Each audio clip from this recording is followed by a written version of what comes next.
Hello, everybody.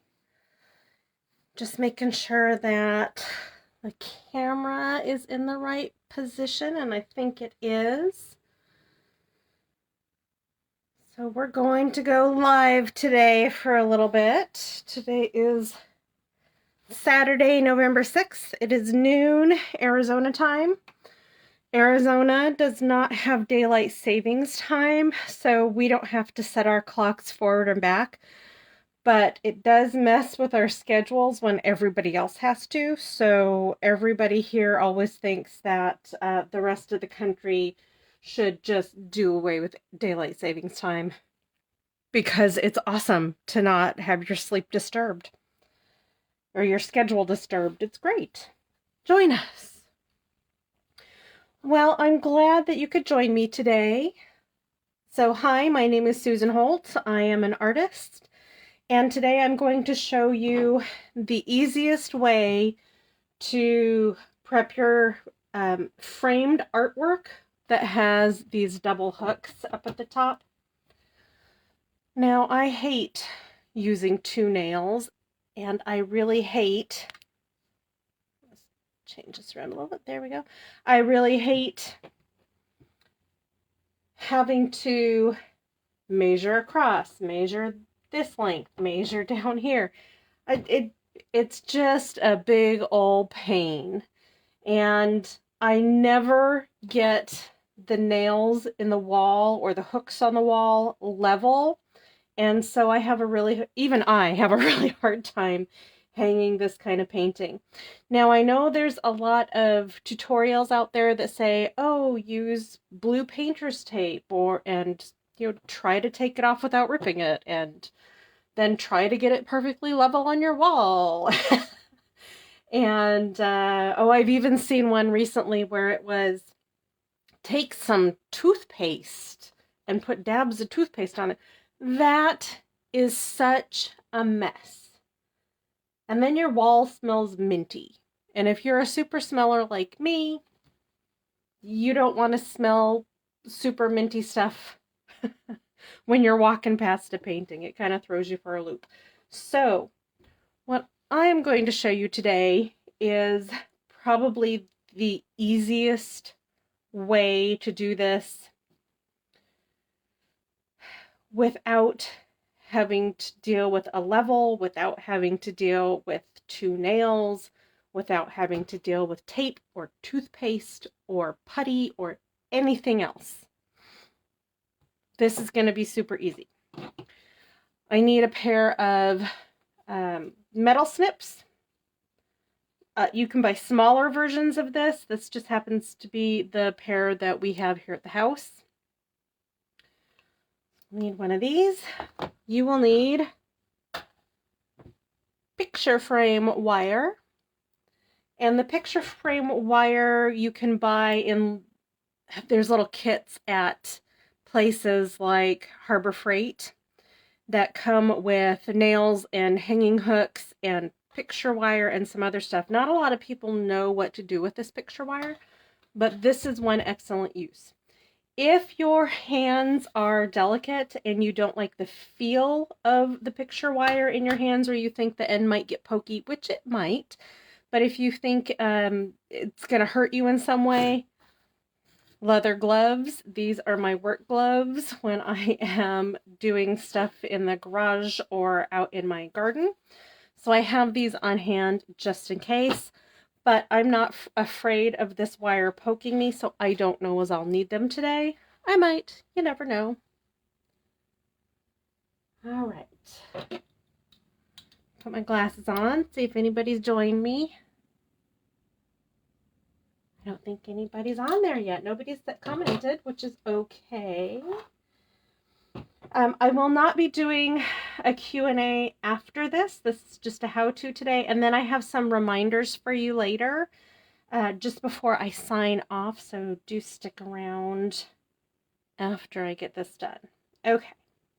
So this picture wire, any wire that comes wound tightly like this, has a little bit of a memory to it, so I like to just pull it apart and stretch it out as I go.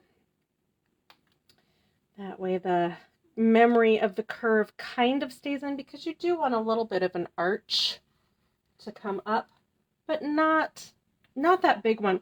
I don't have that much room up at the top. So from my hanger here, I have about 2 inches in the brown part, in the backing part, before I get to the frame. So I only have a 2-inch rise that I need for my arc. And when I'm measuring my wire, I want to make sure that I have enough wire that I can loop it around this and wrap it up on itself, have a nice little arc, and do the same on this side. Wrap it around itself, loop it through there.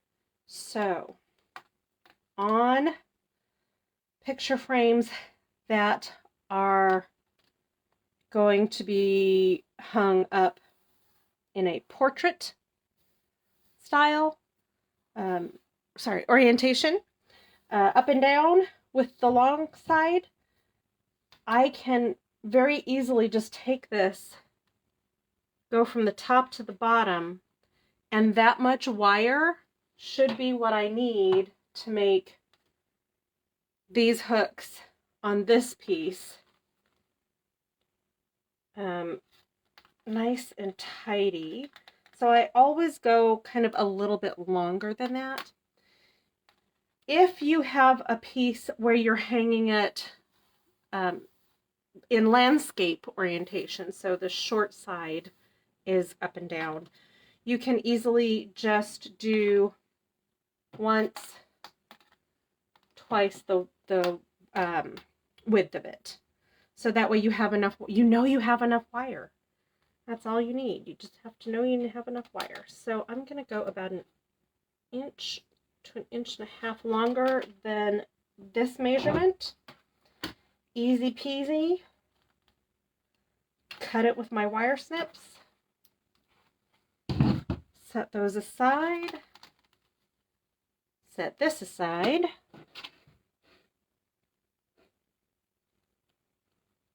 You can also find this picture hanging wire or picture framing wire in any of the big box art supply stores back in the framing section.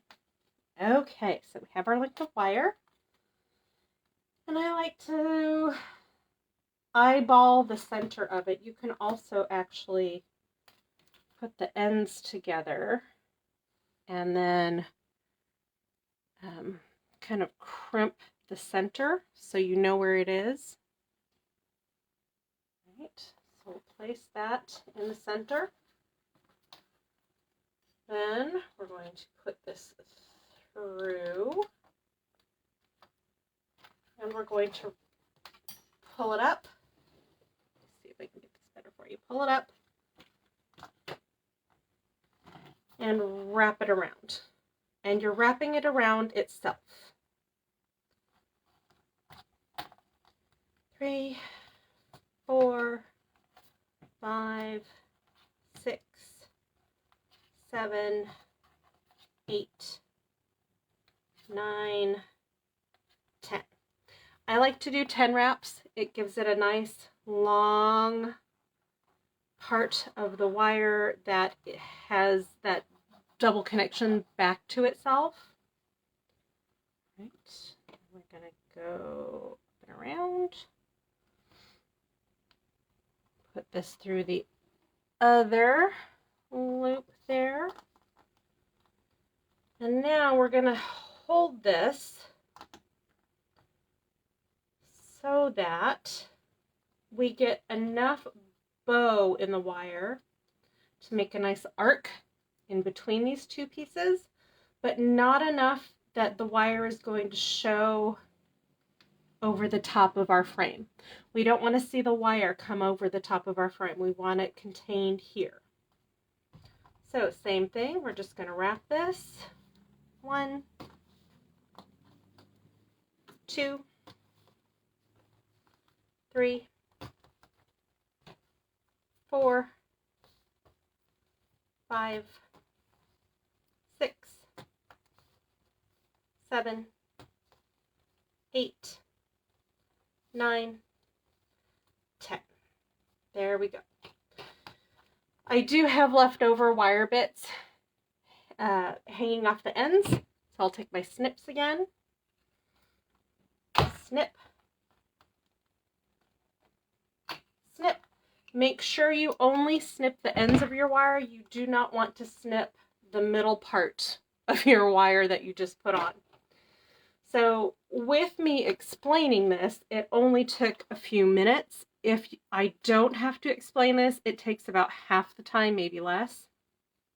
But then I take my couple little pieces of wire and I just twist them together. And then I throw them away. If you have wire that you know is recyclable, you can recycle it. I don't know if this is recyclable or not, so I'm going to go ahead and toss it in the trash. All right, that is it. So now when I go to hang this, it's going to hang on a nail. Can't see the wire from the front. And I only need one nail now. I don't need two. I don't need to worry about that level. I don't need to worry about, like I said, the tape. I don't need to worry about having a ruler. I don't have to worry about anything. I just have to worry about now putting this up on the wall on a nail where it looks good. One nail, that's it. So that is it for the demo. I just wanted to remind you that every Wednesday I go live and I have a Zen's Day Wednesday where I make a pour painting, and then afterwards we have a little bit of a Q&A session. I have found that I really, really like it when I ask people for paint color suggestions. So I'm planning on doing a monthly painting with your help. So the first week I'll ask for paint suggestions, colors. The next week I will pick 3 end designs or side designs if it's a linear design that I'm working on, for you guys to help pick which one I should use for that painting, for the little dots at the end. And then the third week we will be asking for title names and suggestions. And then the fourth week in the month, we'll take that off and recharge our batteries and get our creative juices flowing for the same thing next month. On the Wednesday where I ask for title decisions, that following Friday, each piece will be available for purchase here on Chaos and Order with Art by Susan Holt. And you will be getting first dibs on that piece because you did help me create it. So we'll be going from there. So if you absolutely fall in love with the piece, you guys get first dibs before I put it up on my website for the general public to purchase it. Next Saturday, I will be having another demo. I don't know what it's going to be on yet, but it'll be something handy like this. And then 2 weeks from now is my big event. So Friday at 6, Saturday and Sunday at noon, I will be going live. There will be lots of fun, some freebies, first dibs, special pricing. And the special pricing is going to be from now until the end of that Sunday on certain pieces. So if you have your eye on something or a couple of somethings, it may be specially priced. Last but not least, I wanted to remind you all of the painting we did this month. Move this out of the way. This piece. And this piece we have titled Riparian Hydraulics, because it looks like a riparian preserve and it looks like the river flowing through it. So this piece is available to purchase. It is 18 by 24 inches. It is $752. That includes free shipping in the US. And I take care of all the packaging and the rest of the taxes and all that kind of stuff that goes along with it. So if you live in the US and you love this painting, it is available for purchase. If you would like to purchase it, all you have to do is direct message me here on Facebook. Just go right over to the message button and let me know. If, for some reason, you are at a friend's house watching this and you are not on Facebook and would like this painting, you can always email me at Susan, S-U-S-A-N, at S-A-Holt Studios, all one word smushed together, .com. And let me know that way as well. Otherwise, this will be going up on my website sometime between Monday and the end of the event, which will be Sunday evening. So that next Monday, 2 weeks from now. So let me know if you are in love with this piece and have been dreaming about having it up on one of your walls so that you get to be the one that purchases it and nobody beats you to the punch. All right, I think that's going to do it for today. Thank you for joining me, and I will see you on Wednesday at 6 p.m. Arizona time for Zen Stay Wednesday. Have a great day. Bye.